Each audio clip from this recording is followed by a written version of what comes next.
مساء الخير. واحمد فتوح يجدد للزمالك 3 مواسم جداد. طبعا الحمد لله رب العالمين. انا مش بشكر في نفسي بس هشكر في نفسي.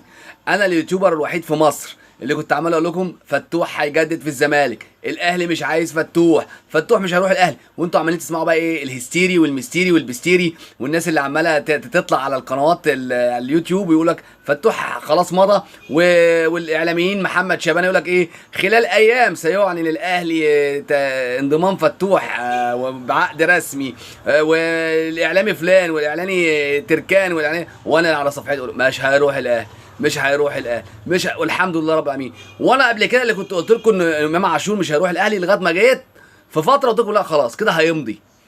الحمد لله رب العالمين. انا بجيب مصادر محدش يعرفها الحمد لله. والاهلي عايز لعيب في الزمالك بيقعد احتياطي اهو تاني اهو بقولها لكم، وهتلاقوهم فجاه. فاشترك في القناه وفعل الجرس وتابعني. سلام عليكم.